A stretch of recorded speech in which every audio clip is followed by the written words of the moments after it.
Salut les maîtres zen, dans cette nouvelle vidéo on va parler des parcs à chiens. Et oui, parce que les parcs à chiens peuvent faire beaucoup de polémiques. On l'a vu dans la vidéo sur les dépenses du chien, comment rendre mon chien heureux, que nos chiens ont besoin de contacts sociaux. Oui, que c'est important, mais à condition. Ça doit être bien fait et c'est une question de qualité et non pas de quantité. Parce que en soi, renifler une odeur d'un pipi d'un autre chien, c'est aussi un contact social, c'est aussi, ça va aussi remplir le besoin social de nos chiens.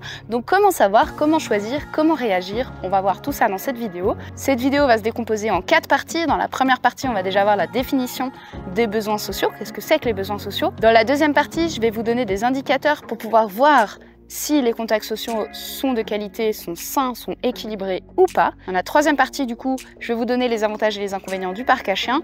Et dans la quatrième partie, on va voir les alternatives possibles au parc à chiens. Je suis Laetitia Gonon, je suis éducatrice canin, c'est mon métier depuis plus de 5 ans. J'ai accompagné plus de 1000 chiens différents en présentiel et encore plus de chiens en ligne. Et ma passion, c'est vraiment de réussir à aider les gens à créer un lien de confiance et de réussir à améliorer la qualité de vie de leurs chiens et d'eux-mêmes aussi. Si tu aimes ces vidéos, que tu as envie de me soutenir, que tu as envie de m'aider, de me donner la possibilité de créer de plus en plus de vidéos, je te serais très reconnaissante de cliquer sur le bouton s'abonner et de liker la vidéo afin que cette vidéo soit présentée à d'autres personnes qui ne nous connaîtraient pas encore et pouvoir du coup diffuser de plus en plus d'éducation positive et bienveillante. Comme tu le sais, nous organisons aussi des conférences en ligne, des cours en ligne. Si tu veux être au courant de tout ça, tu peux t'abonner à notre newsletter, je te mets le lien dans la description. Tu recevras en cadeau de remerciement la vidéo Relax, les 5 clés pour un chien zen, et tu recevras ensuite des conseils par email et tu recevras en avant-première les dates et les possibilités de t'inscrire aux prochaines conférences en ligne. Alors, première partie de cette vidéo,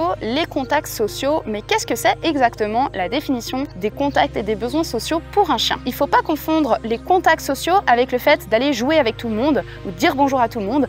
Moi personnellement, dans le métro, je ne vais pas faire la bise à tout le monde et personnellement, je ne m'entends pas avec tout le monde non plus. J'ai des affinités, j'ai des préférences, il y a des personnes avec qui je m'entends mieux que d'autres. Et bien nos chiens, c'est pareil. Ils ont aussi leurs préférences, ils n'aiment pas tout le monde, ils n'ont pas besoin et envie d'aller dire bonjour à tous les chiens qu'ils croisent.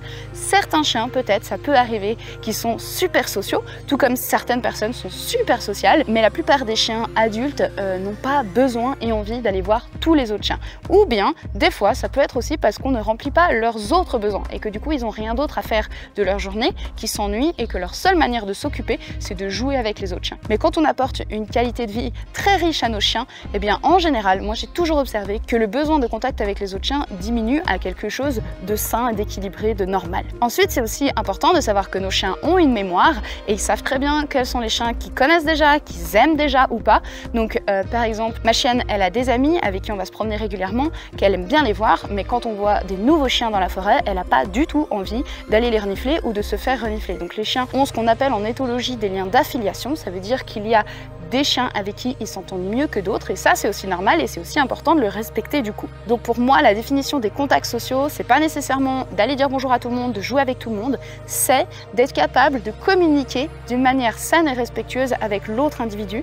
Ça veut dire déjà de l'approcher poliment, de pas lui rentrer dedans, de pas lui rentrer dans le tas et aussi d'être capable d'entendre et de respecter ce que l'individu me dit en face. Donc si l'autre chien n'a pas envie d'interagir avec votre chien, eh bien c'est important que votre chien ne l'harcèle pas, ne l'embête pas, ne lui saute pas dessus toutes les 2 secondes, mais qu'il respecte le fait qu'il n'ait pas envie de jouer avec votre chien. Donc pour moi, des contacts sociaux de qualité se font avec des apprentissages de qualité. Ça veut dire que les 2 chiens doivent apprendre à écouter l'autre, apprendre à demander correctement et qu'ils doivent aussi être toujours en train de vous écouter. Parce que si de moment que votre chien est avec un autre chien, vous n'existez plus pour lui, eh bien il y a des questions à se poser. C'est que votre chien est en train de faire des mauvais apprentissages, que jouer avec les autres chiens, ça devient quasiment une drogue pour lui et que du coup, ce que vous avez à lui apporter ne l'intéresse plus, ce qui est vraiment dommage parce que c'est avec vous qu'il va vivre au quotidien et pas avec l'autre chien. Du coup, dans cette deuxième partie, on va voir concrètement comment voir si mon chien a des bons contacts sociaux.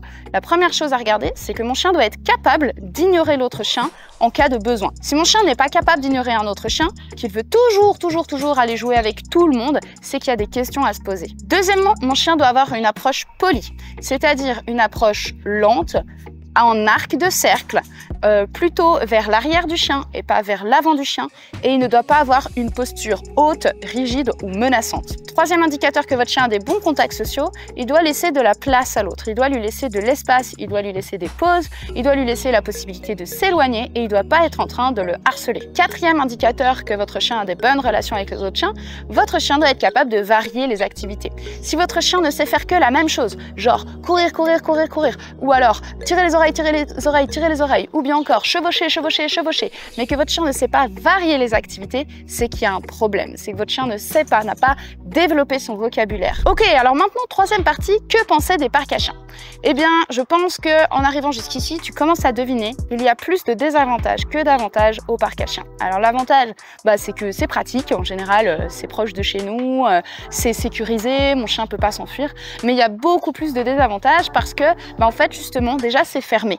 Donc ça veut dire que mon chien n'a pas la possibilité, ni lui ni les autres n'ont pas la possibilité de s'écarter. Donc s'il y a quelque chose qui les dérange, s'ils n'ont plus envie de jouer, s'ils ont besoin d'une pause, eh bien, ils peuvent pas aller très très loin. Après, il y a des parcs plus grands que d'autres, mais en tout cas, ici en Europe, nos parcs ne sont pas aussi grands que ceux aux États-Unis. Ensuite, en plus d'être un espace restreint, fermé, c'est aussi un espace qui est très pauvre en exploration. En général, il y a même plus d'herbe tellement les chiens ont couru partout, il y a très peu de nouvelles odeurs, il y a très peu de choses à explorer. Donc en fait, les chiens vont rapidement s'ennuyer. Puis puisqu'ils s'ennuient, après, ils vont commencer à harceler l'autre chien, à kikiner l'autre chien, à trouver des activités à faire alors qu'en fait, il y a concrètement rien à faire. L'autre problème, ça va être tout ce qui concerne les ressources. En fait, comme c'est un endroit fermé où il y a souvent des gens qui viennent, souvent les mêmes personnes, il commence à y avoir des histoires de ressources. Par exemple, il peut y avoir aussi des clans parce que eux, ils sont toujours là, puis là, il y a un petit nouveau, ou bien il y a aussi mon propriétaire, ou bien il y a la pochette à friandises, ou bien il y en a un qui joue à la balle dans son coin avec son chien, mais du coup, l'autre chien qui arrive, peut-être que le chien qui joue à la balle, il a peur qu'on lui vole sa balle, donc il va protéger sa balle.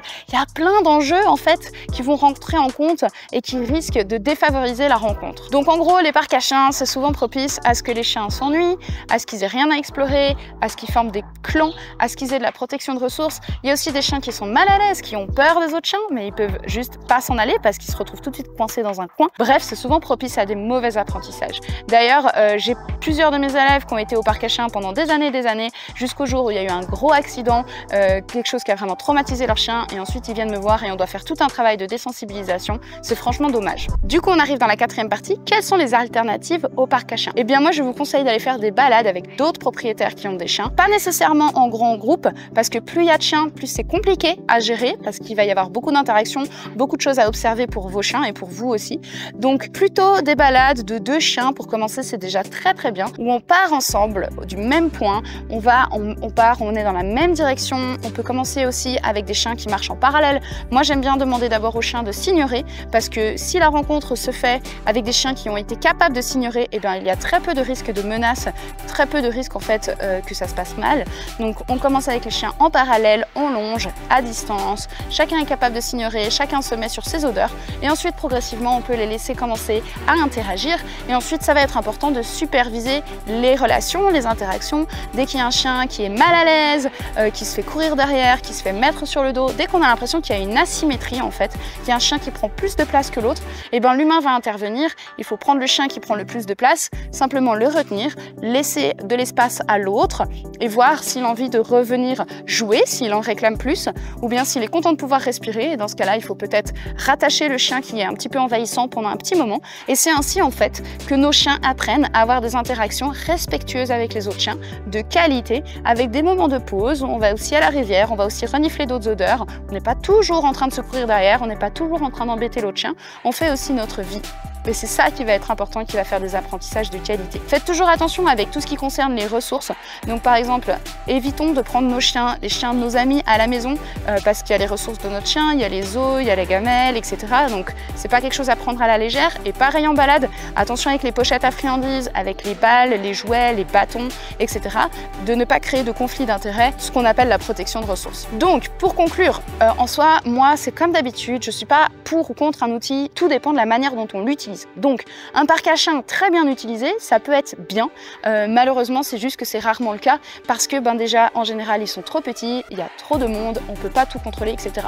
Maintenant, je dis pas que c'est impossible de bien faire les choses, donc si vous faites bien les choses, et bien continuez.